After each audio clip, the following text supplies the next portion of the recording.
आपल्याला सगळ्यांना माहिती आहे की गेल्या महिन्याभरापासून पाचोरा आणि भडगाव शहरामध्ये नगरपालिकेच्या इलेक्शनच्या संदर्भात रणधुमाळी चालू झालेली आहे।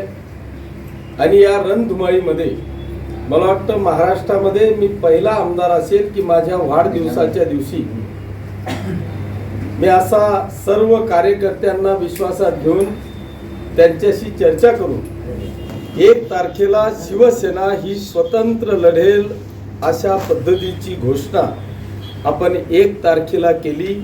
आणि तुमच्यासह महाराष्ट्रभर सगळ्या न्यूज चॅनलला मला वाटतं आपल्या त्या स्वतंत्र लढण्याच्या संदर्भातल्या बातम्या चालल्या।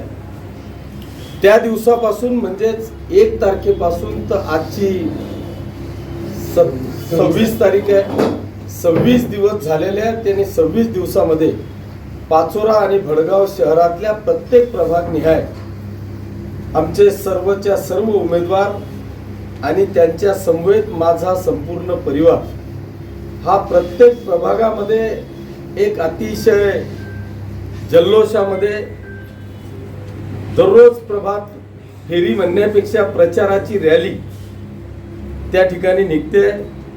प्रचंड असा प्रतिसाद जनतेकडून मिळतोय आणि आज मला ठाम असा विश्वास झालेला आहे की माझ्या पाचोरा आणि भडगाव शहरातली जनता, मतदार बांधव, बंधू भगिनी हे विकासाच्या पाठीमागे खंबीरपणे उभे आहेत याचा ठामपणे विश्वास मला पाचोरा आणि भडगाव शहरातल्या प्रत्येक प्रभागात फिरून त्या ठिकाणी विश्वास व्यक्त झालेला आहे। त्याच्यामुळे दोघेही शहरांमधले नगराध्यक्ष पदाचे उमेदवार पाचोऱ्यामध्ये सुनीता पाटील आणि भडगावमध्ये रेखाताई प्रदीप मालचे ह्या प्रचंड अशा फरकाने विजयी होतील। आणि त्यांच्या बरोबर पाचोऱ्यातले 28 आणि भडगावचे 24 असे सर्वच्या सर्व नगरसेवक अगदी मोठ्या फरकाने विजयी होतील असा विश्वास आता मला पटलेला आहे।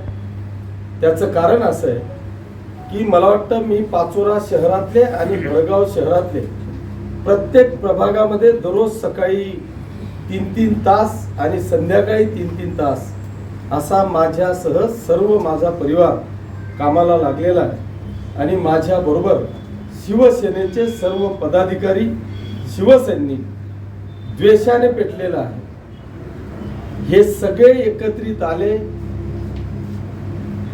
आणि त्या एकत्रित आल्यामुळे नुसते कार्यकर्तेच नाही तर पाचोरा आणि भडगाव शहरातली जनता सुद्धा त्याच द्वेषाने पेटलेली आहे की कुठल्याही परिस्थितीत 10 वर्षात केलेल्या विकास,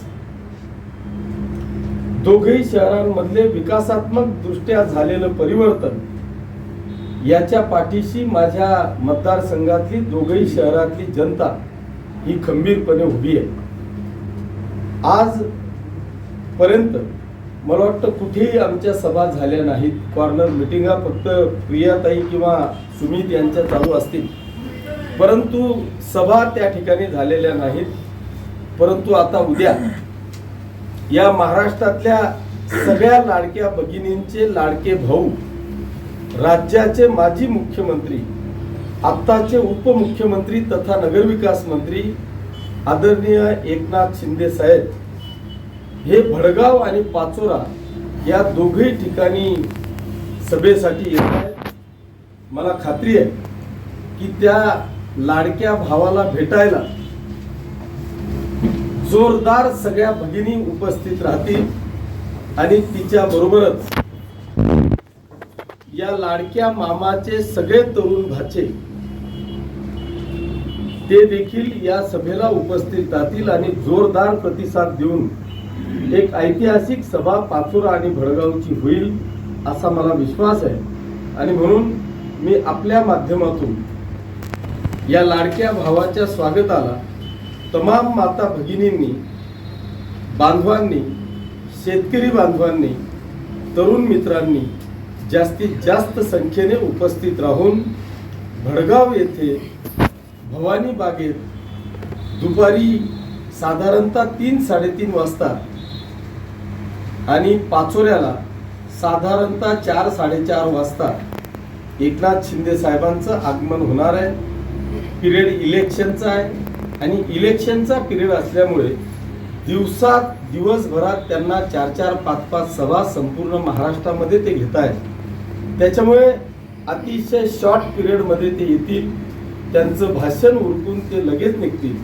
त्याच्यामुळे तुमच्या आपल्या सगळ्यांच्या माध्यमातून मी सर्व शिवसैनिकांना, हितचिंतकांना, लाडक्या भगिनींना, लाडक्या भाच्यांना आपल्या मार्फत आव्हान करतो, वजा विनंती करतो की आपण जास्तीत जास्त संख्येने वेळेवर उपस्थित राहून आपल्या विजयाला शिक्कामोर्तब करावं अशी आग्रहाची विनंती आपल्या माध्यमातून करतो. धन्यवाद. जय हिंद, जय महाराष्ट्र.